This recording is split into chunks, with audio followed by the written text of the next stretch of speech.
ప్రచారంలో స్పీడ్ పెంచారు కరీంనగర్ కాంగ్రెస్ ఎంపీ అభ్యర్థి వెలిచాల రాజేందర్రావు. తన తండ్రి జగపతిరావుకు కరీంనగర్తో ఉన్న అనుబంధాన్ని ప్రజలకు గుర్తు చేస్తున్నారు. తండ్రికిచ్చిన మాట ప్రకారమే ప్రజాసేవ కోసం ముందుకొచ్చానంటున్నారు వెలిచాల. కరీంనగర్ పార్లమెంటు స్థానంలో ఖచ్చితంగా విజయం సాధిస్తానని కాంగ్రెస్ ఎంపీ అభ్యర్థి వెలిచాల రాజేందర్రావు ధీమా వ్యక్తం చేస్తున్నారు. రెండవ స్థానం కోసమే బీజేపీ బీఆర్ఎస్ పోటీ పడుతున్నాయన్నారు వెలిచాల. ప్రచార సభలకు పెద్ద ఎత్తున జనం తరలి వస్తున్నారన్నారు. తన తండ్రి వెలిచాల జగపతిరావు చూపిన బాటలోనే ప్రజలకు సేవ చేసుకుంటానని, రాష్ట్రంలోనే కరీంనగర్ను నంబర్ 1 స్థానంలో నిలబెడతానన్నారు వెలిచాల రాజేందర్రావు. కరీంనగర్ పార్లమెంటు కాంగ్రెస్ అభ్యర్థి రాజేందర్రావుతో టీవీ9 ప్రతినిధి Sampath face to face. Karimnagar Lok Sabha స్థానంలో కాంగ్రెస్ పార్టీ ముమ్మరంగా ప్రచారం నిర్వహిస్తుంది. రాష్ట్ర ప్రభుత్వం చేపట్టిన సంక్షేమ పథకాలను వివరిస్తూ ప్రజలకు వెళ్తుంది. ఇదే అంశం గురించి మాట్లాడడానికి కాంగ్రెస్ ఎంపీ అభ్యర్థి వెలిచాల రాజేందర్రావు గారు వారితో ఒకసారి మాట్లాడారు. అంటే రాజేందర్రావు గారు, మీరు గత కొన్ని రోజుల నుంచి కూడా ప్రజలకు వెళ్తున్నారు, ప్రచారం నిర్వహిస్తున్నారు. ప్రజల నుండి మీకు ఎలాంటి స్పందన వస్తుంది?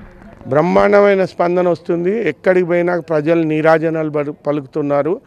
మేము మండల్ లెవెల్ మీటింగ్లు పెడితే 10 వేల జనం వస్తున్నారు మండల్ లెవెల్ మీటింగ్కు. గ్రామ స్థాయి మీటింగ్లకు 700, 800, 1000 మంది వస్తున్నారు. ఇప్పటికీ సీఎం రేవంత్ రెడ్డి గారి మీటింగ్లు హుజూరాబాదు, సిరిసిల్లలో 2 కంప్లీట్ అయినాయి. 2 చోట్ల కూడా 60-70 వేల మంది వచ్చినారు. ప్రజాస్పందన టెర్రిఫిక్గా ఉంది. అంటే ఇక్కడ ఏ పార్టీతో మీరు పోటీ ఉంటుందనుకుంటున్నారు? అంటే బీజేపీతో ఉండబోతుందా, బీఆర్ఎస్తో ఉంటుందా? మేము 2 లక్షలతో గెలవబోతున్నాము. బీజేపీ 2 లక్షలతో వెనుక బీజేపీ ఉంటుందని అనుకుంటున్నాము. బీఆర్ఎస్ అయితే చాలా డిపాజిట్ పోయే అవకాశం ఉంది. అంటే రాజేందర్రావు గారు కేవలం ఎన్నికల సమయంలో మాత్రమే కరీంనగర్కు వస్తున్నారు, కరీంనగర్కు ఆయనకు సంబంధం లేదంటూ కూడా ఇటు బీజేపీ బీఆర్ఎస్ నేతలు ఆరోపిస్తున్నారు. నేను మిషన్ హాస్పిటల్లో పుట్టినాను, సెయింట్ జాన్ స్కూల్లో చదివినాను, శాతవాహన పీజీ ఇన్స్టిట్యూట్లో చదివినాను. ఇదే ప్లేస్లో మీతో మాట్లాడే చోట మాకు పోల్ట్రీ ఫామ్ ఉండే, అది నేనే నడిపినాను. ఇదే ప్లేస్లో మాకు పైప్ ఫ్యాక్టరీ ఉండే, అది నేనే నడిపినాను. కరీంనగర్లో కాంట్రాక్ట్స్ చాలా చోట్లలో, హుస్నాబాద్లో గుండిగోపాలరావుపేట రోడ్ కానీ, హుస్నాబాద్ రోడ్ కానీ, చాలా రోడ్లు, చాలా వాటర్ సప్లై స్కీమ్లు అన్నీ నేనే చేసినాను. 40 ఏళ్ళు ఇక్కడే ఉన్నాను. కరీంనగర్ మార్కెట్ కమిటీ చైర్మన్గా ఉంటుంది. మా ఊరి గుండి గోపాలరావుపేట సింగిల్ విండో సొసైటీ చైర్మన్గా ఉంటుంది. యూత్ కాంగ్రెస్లో జాయింట్ సెక్రటరీగా, జనరల్ సెక్రటరీగా, వైస్ ప్రెసిడెంట్గా ఉంటుంది. నెడ్ క్యాప్ కార్పొరేషన్లో డైరెక్టర్గా ఉంటుంది. నేను ఏదైతుందో 2004లో స్వతహాగా ఇండిపెండెంట్గా కొట్లాడి 30,000 ఓట్లు తీసుకొచ్చుకున్నాను చొప్పదండిలో. 2009లో పార్లమెంట్ కొట్లాడి 1,76,000 ఓట్లు తీసుకొచ్చుకున్నాను. ప్రతి ఎలక్షన్ మా తండ్రి గారు వెలిచాల జగపతిరావు గారు ప్రతి ఎలక్షన్ నేను ఫ్రంట్ లైన్లో ఉండి కొట్లాడినాను. నేను కరీంనగర్లో లేను అనేటోళ్ళు చాలా, వాళ్ళ కరీంనగర్ గురించి అవగాహన లేదని అర్థము. రాజేందర్రావు ఖచ్చితంగా గెలవబోతున్నారు, ఒక ధీమా కనబడుతుంది మీకు ప్రజల్లో చూస్తుంటే.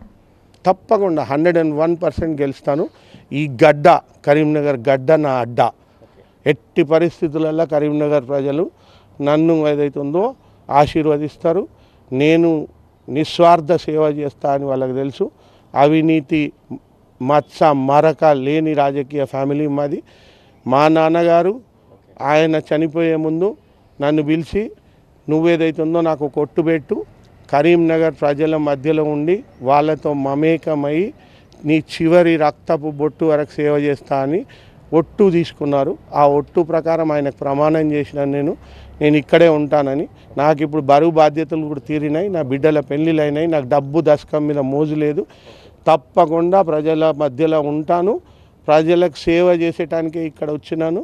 100% మా క్యారెక్టర్, నా క్యారెక్టర్, మా ఫ్యామిలీ క్యారెక్టర్ తెలుసు. అభివృద్ధి ఎట్లా చేస్తాము, ప్రజలతో ప్రేమ అనురాగాలు ఎట్లా పంచుకుంటాము. తప్పకుండా నన్ను 2 లక్షల మెజారిటీతో గెలిపిస్తారు. థ్యాంక్ యూ అండి రాజేందర్రావు గారు. సో మొత్తానికి ప్రజల నుంచి వస్తున్న స్పందన చూస్తే ఖచ్చితంగా భారీ మెజారిటీతో విజయం సాధిస్తానని రాజేందర్రావు ధీమాను వ్యక్తం చేస్తున్నారు. కెమెరా పర్సన్ సలీంతో సంపత్, టీవీ9 కరీంనగర్.